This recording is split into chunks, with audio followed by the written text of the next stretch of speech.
Hello, I'm Lorianne Lumbie with Authentic Freedom Academy, and today is Friday, November 13th, 2020.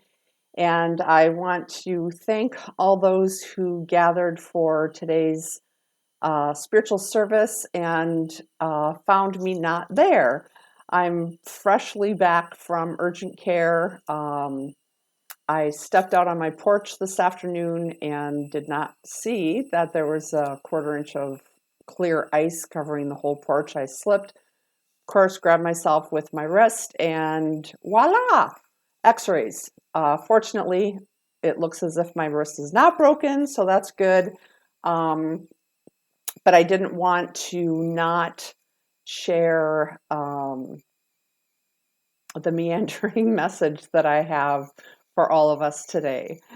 And as I had mentioned in the initial email about today's service, the theme today, thanks to Ianka, is live your own life. And so with that in mind, let's take a few moments in silence to quiet our hearts, our minds, and to ground our intention in this moment.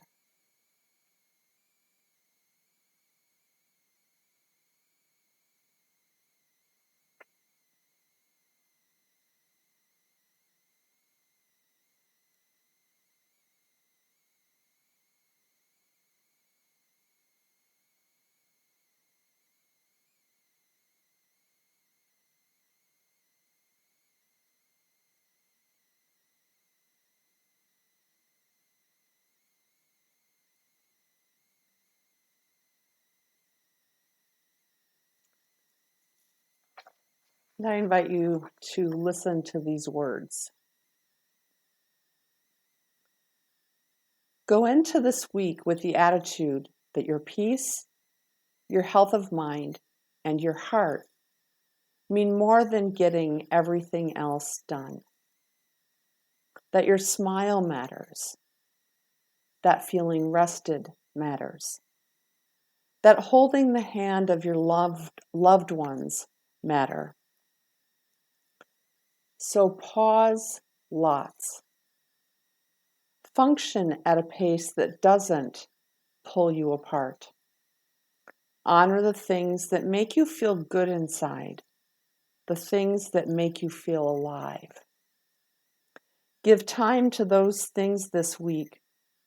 Make time the gift it is by giving it to what really matters to you. And this is by S.C. Laurie.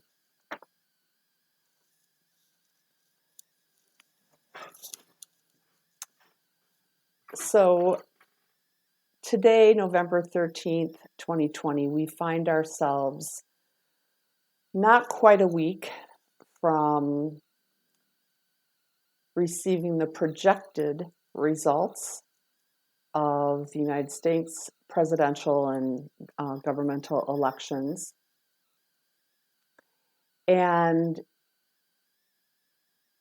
this week has definitely been a week of pause, a week of stillness and quiet, with perhaps an underlying unrest or uncertainty. The energies this week have really been about going within and allowing our beings to process what has transpired over the last 9 months with the COVID-19 pandemic and its dramatic upsurge that's happening in the US for sure and around the world.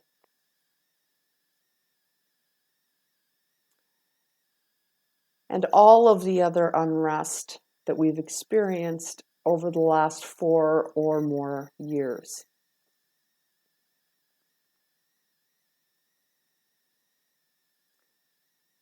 The question I have kept hearing this week is, now what? Now what?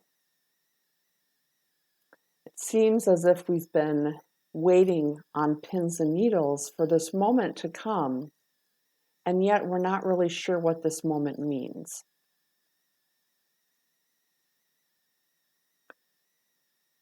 When I go deep into that quandary, what I'm feeling, what I'm seeing, and what's been coming forth in my meditation and in my daily readings is that we are in a time of transition. We are in a time in between what has been and what has not yet come into form. And from what I'm understanding in the larger energies, the missions that many of us have been carrying are coming to an end, or at least coming into a place of conclusion or culmination. We are not yet in that time of new life. And if we believe what the astrologers are saying, we have a big turn toward new life coming at the end of December and even further expanding and revealing itself towards the end of January. But we're not there yet. Instead, we are at this place of breathing, this place of waiting. But it's a different kind of waiting than perhaps what we're used to. For most of us, the conditioning that we've received has taught us that waiting is about the question, what's next? And that in that waiting, we're supposed to be making plans. We're supposed to be formulating our 5-year and our 10-year goals. We're supposed to be developing a strategic plan. We're supposed to be visioning the future and looking at ways to begin to bring that forth.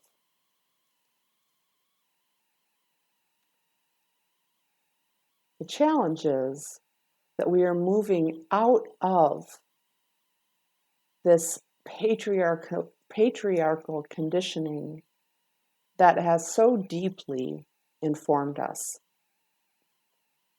and molded us and programmed us.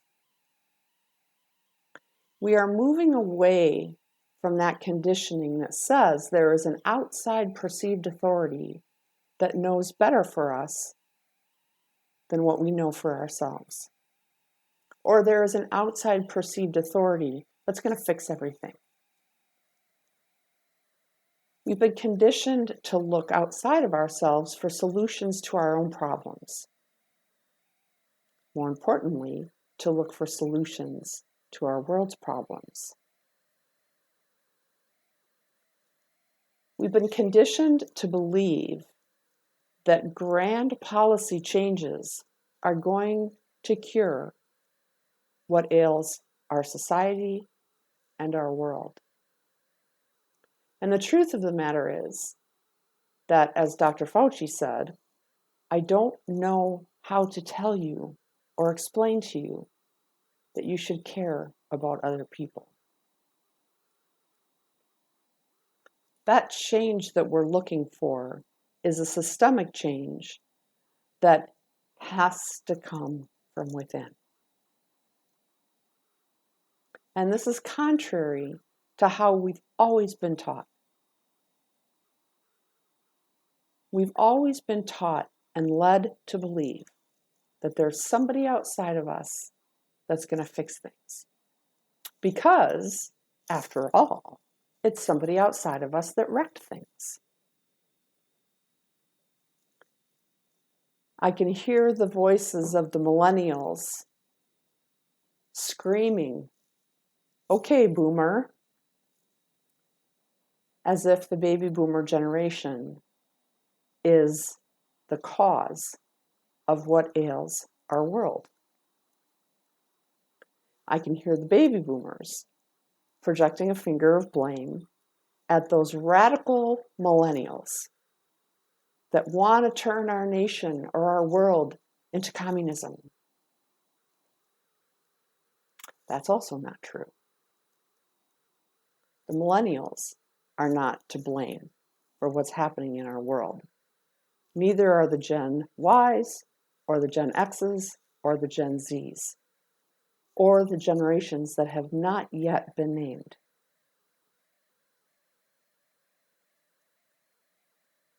The blame rests in the heart of humanity. It resides within all of us.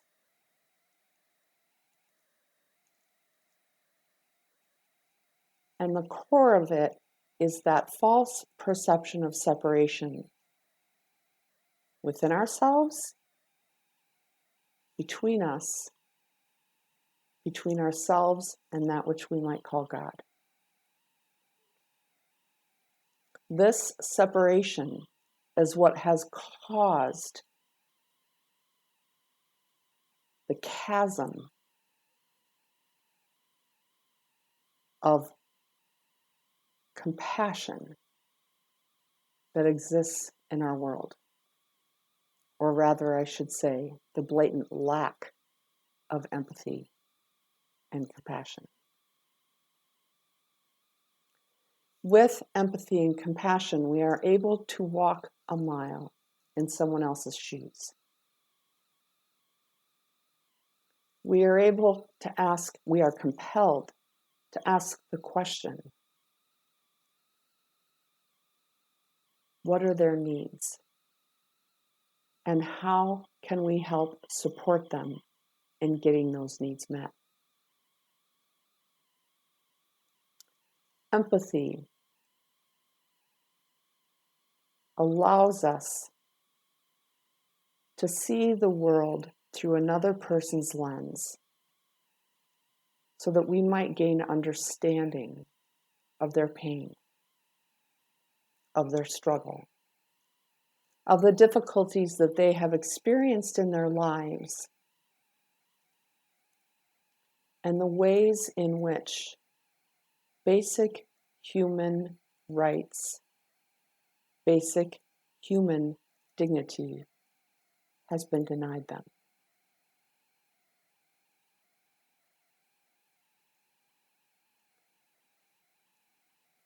We find ourselves standing in the center of the bridge of this profound transformation.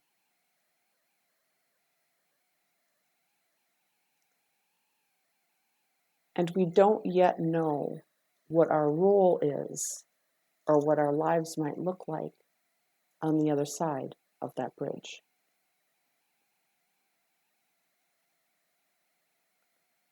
So for now, we are left with one solution, if that's the right word. What now? The answer to what now is live your life. More specifically, live your own life.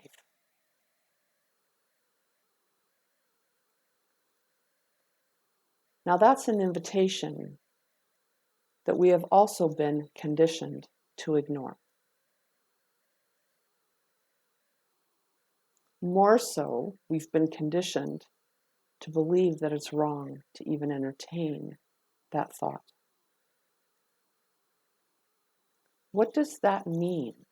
Live your own life.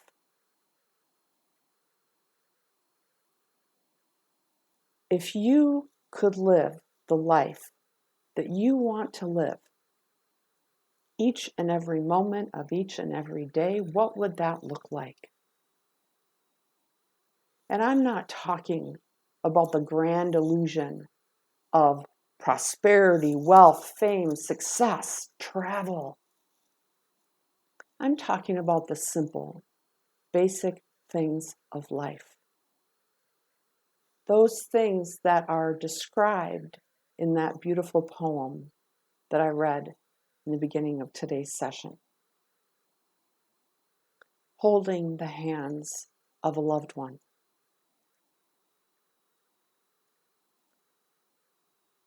Appreciating the value of being rested.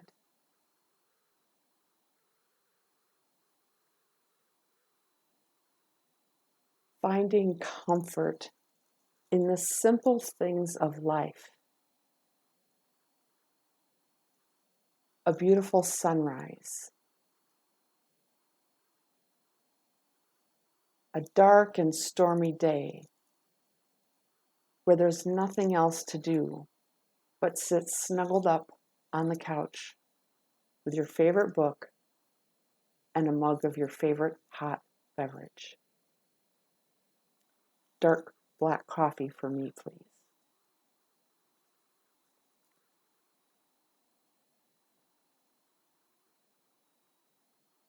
When we allow ourselves to begin to ask that question, what is living my own life?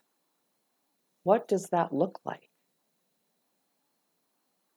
When we begin to ask that question on the deepest level of our being, we find the answers, and they are that simple.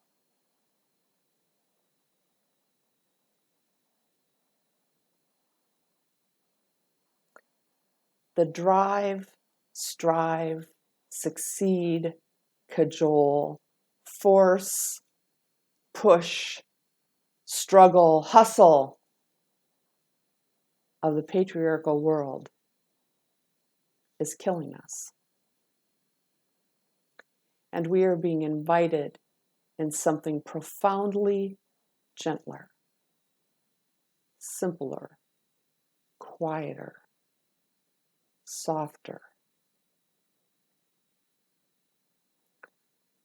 Something that is more about nurturing ourselves and those closest to us than it is about getting our name on a billboard or in flashing lights.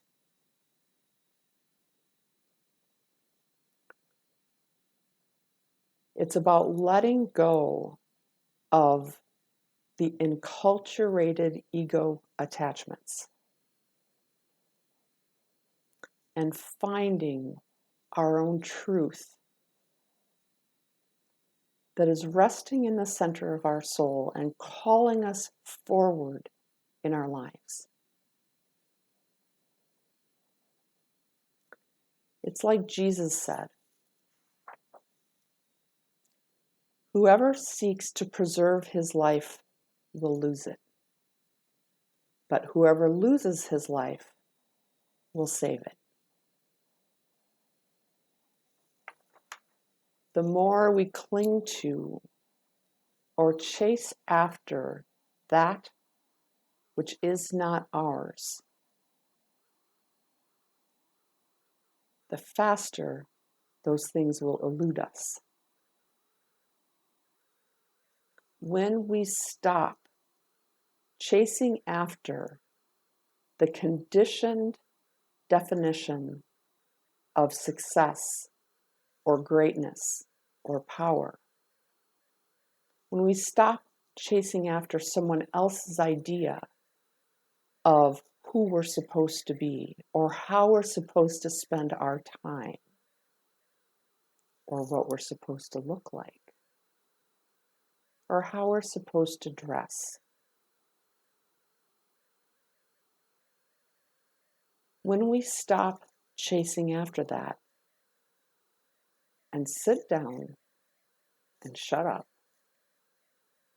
and open our hands, that which is meant for us will gently, quietly find its way to us without any forcing or hustling on our part. This time in between is a time to unclench our clenched fists, whether those be fists raised in division or fists clinging to that which we have known or to some ego fixation. This bridge time is a time to let that go, to open our hands and receive our own life. The life that we are meant to experience as we move forward in this great transition. So in the coming week, I offer you again this reminder. Go into this week with the attitude that your peace, your health of mind, and your heart mean more than getting everything else done. That your smile matters. That feeling rested matters. That holding the hand of your loved ones matter. So pause lots. Function at a pace that doesn't pull you apart. Honor the things that make you feel good inside. The things that make you feel alive. Give time to those things this week. Make time the gift that it is by giving it to what really matters to you. Thank you.